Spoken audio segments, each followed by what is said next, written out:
Salve, rapaziada, aqui é o Ryan Santos, seja bem-vindo ao Red React, o quadro onde eu reajo aos principais cortes do podcast do Homem Brasileiro, o Redcast. No dia de hoje, nós vamos reagir ao vídeo William Bonner desesperado e com medo de sair de casa.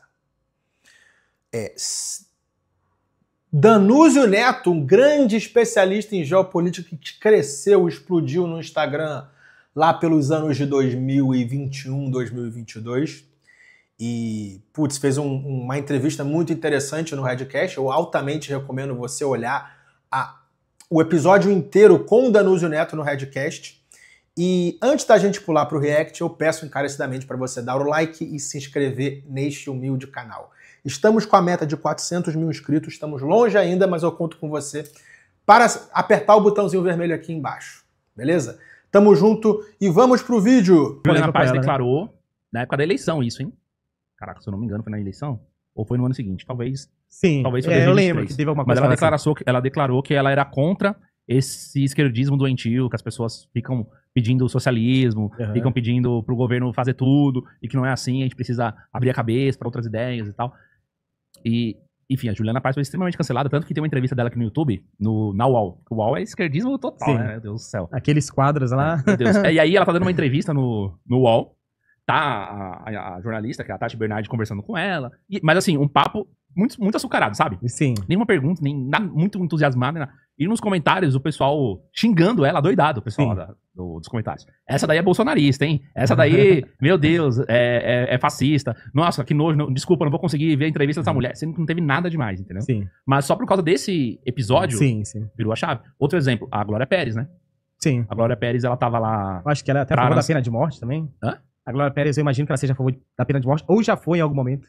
Também acho. Mas ela tava quietinha na dela, fazendo as novelas dela lá, escrevendo. E ela recebeu um chamado da Globo, que uma das novelas dela, que já estava programada para ir pro ar, saiu da grade. Ela foi demitida da Globo depois desse dia, tudo porque ela postou uma foto da anistia. Da manifestação. E você não pode ser bolsonarista na Globo. Não pode. Não pode. Especialmente na parte criativa de novelas, fudeu. Aí você vai sofrer boicote de diretor, de casting, da porra toda, dos próprios atores. Se eu não me engano, rapaziada, o cancelamento interno do Cauã Raymond, eu acho que tem um pouco a ver com isso, cara. Porque eu olho pro Cauã Raymond e eu não consigo ver um homem que faz o L. Tipo, o Cauã Raymond tem muita testosterona pra fazer o L. O que vocês acham disso aí? Coloca nos comentários. Manifestação que tava rolando no Rio de Janeiro. Ela mora lá, ela postou da casa dela. Da casa dela, ela só tirou uma foto e postou lá a manifestação. Não disse nem que tava certo, nem que tava errado, só postou. Acabou, velho. E eventualmente eles vão... Cara, a Glória Pérez, tipo, ela perdendo o emprego dela na Globo, ela não vai ter... Tipo, onde é que ela vai escrever novela? Quem tem dinheiro pra produzir uma novela? Silvio Santos depois que o... Não, é SBT depois que o Silvio Santos morreu? Não. A Band produz novela? Cara, é muito caro produzir uma novela, mano. Foda isso, cara. Eu acredito que sempre quando alguém que tem muita influência, muita credibilidade, mostra suas garras políticas, eles precisam fazer assim, ó, na hora. Senão atrapalha demais. Eles vão dizer que é porque eles não querem que os artistas tenham um discurso político. Mas eles esquecem de complementar, discurso político da direita. Porque se for qualquer outra coisa, sou a favor de Che Guevara, a favor do Lula, pode falar. Só não pode falar. Por isso que quando eu vejo o William Bonner falando que não consegue sair na rua, as pessoas vaiam ele. Não sente pena. Eu não sinto pena, não. Eu nunca pensei do William Bonner, que era tipo uma unanimidade, né? Sim. Mas eu não esqueço do William Bonner no dia da posse do Lula agora. Isso daí não tem como sair da minha cabeça. Ele falando assim, hoje o céu está até mais lindo. Ele meteu essa? Falou isso, ao vivo. Hoje, eu não sei se vão encontrar no YouTube, mas, enfim, tá lá. Cara, será que o jornalista da Globo tem bônus? Tipo, o bônus, por exemplo, eu coloco bônus faturamento para meus caras da minha empresa, né? Ah, se você faturar mais de 1 milhão esse mês, você vai ganhar X. Será que na Globo eles colocam um bônus assim, ó, vocês são jornalistas, se vocês conseguirem que o Lula seja eleito, vocês vão ganhar X milhões de bônus? Será que acontece isso? Porque, cara... Da Globo. Ele falando, hoje o céu está até mais bonito na posse do Lula, tá tudo confluindo e tal. Meu Deus, esse cara é o mesmo que na época do Petrolão, do Mensalão, ficava lá passando as reportagens, ele sabe de absolutamente tudo que tá acontecendo. Quais são os interesses, né? Jornalistas bipolares, eu lembro dessa página até hoje. Jornalista que um dia falou tal coisa, outro dia fala outra E coisa. a Globo, ela faz bastante isso. A Globo, recentemente, Jornal Nacional, o pessoal tava falando que eu não assisto. Só quando eu visito a minha mãe lá em São Luís, passo o final de semana lá. Aí, enfim, acabo vendo o que tá passando na Globo. Aí me falaram o seguinte, pô, a Globo, hoje no Jornal Nacional, fez uma matéria falando contra as bets. Passou 10, 15 minutos falando mal. E no intervalo, um monte de propaganda de bet. Gente, esse pessoal é maluco, né? E pensa que o povo é doido também. São negócios, né? Agora, e talvez são esses negócios que fazem eles mudarem tanto de narrativa. Sim. Então, eu acho bom mesmo, assim, que... quando eu vejo tá caindo a audiência da Globo, a novela não faz sucesso, que as pessoas estão criticando porque eles enfiam um monte de ator e atriz que ninguém conhece direito pra fazer papel só porque tem seguidor na rede social, pra tentar trazer uma audiência pra lá. Eu fico feliz, cara, porque o que a Globo faz com o Brasil é desumano, velho. Não gosto, não. E eles são a favor dessa regulamentação das redes sociais. Eles são a favor da censura. Porque o teu programa aqui, por exemplo, rouba a audiência deles. Talvez não tamanho significativo sozinho, mas junto com outro podcast, com outro programa, com outro influenciador, com outro apresentador que só existe na internet, começa a ameaçar esses bilhões. Porque quando você pega aquele gráfico, o Poder 360 faz esses gráficos muito bem, das emissoras de TV que mais recebem recursos, a Globo parece disparado. E multiplicou, saindo do governo Bolsonaro para o governo Lula. Como é uma empresa, é lógico que ela vai defender os seus interesses. Então, boa parte desses interesses que ela defende, obviamente, não tem como dizer que não tem a ver com esse financiamento público, com essa verba pública que acaba parando lá, porque o negócio mudou demais, né? Uhum. Uma empresa falida, que a audiência só cai pra, sei lá, aumenta, a empresa está diminuindo a audiência e ao mesmo tempo aumenta os recursos públicos. O negócio não faz sentido. E esse mundo que surge, com podcasts, pessoas, pô, de onde que saiu o Júnior? Saiu lá do Projac? Teve de conversar com algum diretor da Globo pra ter alguma relevância no cenário nacional? Não, pô, aí é ruim pra gente. É ruim, a gente quer que o cara, pra ter relevância, ele passe primeiro pelo nosso sofá. Então, é um mundo que eles não estão acostumados, né? A gente, vamos ficar devendo essa daí pra eles. E a Globo tem uma programação cada vez mais maluca, velho. São uns quadros. Cara, eu mesmo não me alimento de notícias no RJTV nem no Jornal Nacional. Eu uso o Danúzio Neto. O Danúzio Neto, pra mim, é o que era o William Bonner pros meus pais. Olha isso. O que ele falou aqui faz muito nexo, faz muito sentido. São uns papos, assim. O pessoal que já trabalhou na Globo, que não tá mais na Globo, mas tá na internet, faz também um conteúdo muito, muito duvidoso. É tipo aquele Bruno Galhaço com a esposa dele. Eles têm um podcast chamado do Surubão. Sim. Que é só sobre sexo. Sim, sim. E aí um fica falando de sexo com terceiros na frente do outro, e aí tem que ficar sorrindo como se fosse normal o negócio. Sim, então. É bonito uma coisa dessa, né? Assim, é um conteúdo... Eu não vou nem entrar ali na questão moral. Mas o nível intelectual é baixíssimo. E o curioso é que eles são defendidos e hoje são assistidos pela galera que mais se imagina intelectualizado no nosso país. Então é aquele cara lá que lê Foucault, que tá antenado com a última tendência, sei lá, da esquerda progressista dos Estados Unidos. Aí esse cara fica consumindo Altas Horas, fica consumindo Surubão, fica consumindo Jornal Nacional. É o cara que ficava chamando a Globo de golpista e hoje acredita em tudo que o William Bonner fala. É o livro de 1984 na prática. Saiu uma propaganda, né, da Globo com o William Bonner contra as redes sociais, né?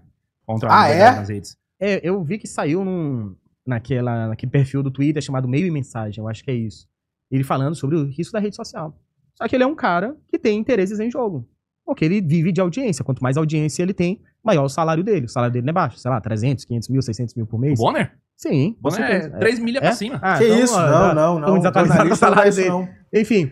3 milha era Mas de onde que sai esse salário? Depende de audiência. Se não tem audiência... Luciano Huck, então, já não é mais isso, falar, obviamente. Porque eu apresento uma outra visão do mundo que é diferente lá do Jornal Nacional.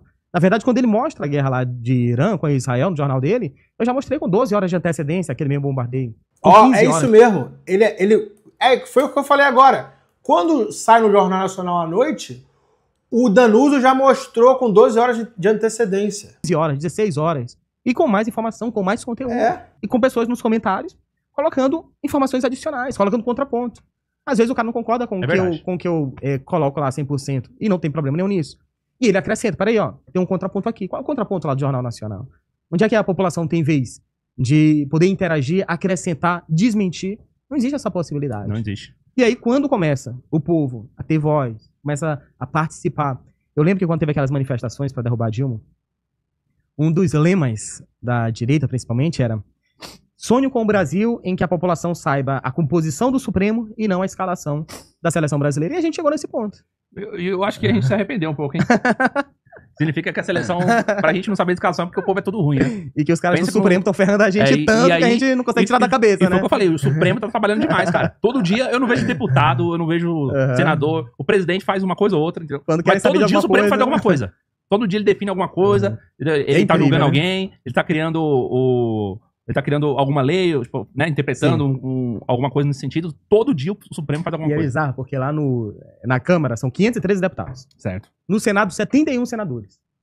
Pra sair uma lei, tipo o Marco Civil da internet, discute na Câmara dos Deputados. Antes do plenário, na verdade, nas comissões. As comissões discutem, as comissões temáticas. Vai passando das comissões, tem audiências públicas. É sobre, sei lá, regulamentação dos podcasts. Aí lá vai o Júnior. Dá a opinião dele, fala, não sei o quê. Beleza. Não, agora a gente quer ouvir o William Bonner. O que ele tem pra falar? Aí chama o William Bonner. Então tem a discussão lá. Aí eles votam. Se for aprovado, passa pro plenário. O plenário, 513, discutem, chegam a uma conclusão. Isso daí vai pro Senado Federal. O Senado discute. Às vezes, em 2 turnos. Ou seja, volta pra Câmara dos Deputados. De novo, os 513. Depois volta pro Senado. Isso daí vai pro presidente. Enfim. Tem o chamado processo legislativo. Aí vence algo que a população brasileira quer. A população brasileira, por meio de seus representantes, decidiu o seguinte: nós não queremos censura nas redes sociais. A gente não quer que um perfil inteiro, ou um canal no YouTube inteiro, seja derrubado por uma decisão judicial. Isso daí a gente não quer que exista. Ou seja, teve toda ali uma discussão longa, né? E várias pessoas envolvidas de todo o país. Aí entra um senador do PSOL com uma ação contra essa lei no Supremo. Aí o Supremo fala, olha, esse que perdeu em toda essa discussão, ele tem razão, e essa lei não vale de nada. Aí aquela pessoa que você votou, que eu votei, a gente junta todos os nossos representantes, que foram lá e sintetizaram. Não tem mais Congresso mesmo, não. Eles vão decidir uma coisa e é derrubado. Nem Senado. Quando falam de ameaça à democracia, a gente precisa até repensar o que é a democracia, na verdade. Eu vou ser muito sincero, porque tá todo mundo com o cu na mão com esse negócio de censura, cara. Tá todo mundo com o cu na mão. O pessoal que trabalha com YouTube, podcast, tá todo mundo com o cu na mão. Porque a democracia é o Estado. Porque o que é o Estado? O Estado é o aparato legal. São as instituições. Supremo, a Advocacia Geral da União. Então isso daí, essa formação legal é o Estado. Tá? Mas o Estado em si, ele é a democracia? Eu acho que não. A democracia, em primeiro lugar, é a vontade popular. Agora, se você tem uma estrutura inteira que, em última instância, ela desobedece à vontade popular, talvez é o Estado que está ameaçando a democracia. Porque a vontade popular ela não está sendo obedecida por meio de todo esse processo legislativo. Bom, rapaziada, quero saber o que vocês acharam aí dessas palavras árduas e difíceis e duras do professor Danúzio Neto. E se inscreve nesse canal. Dá o like, se inscreve nesse canal e até o próximo episódio de Red React com Raia Santos. Valeu, grande abraço.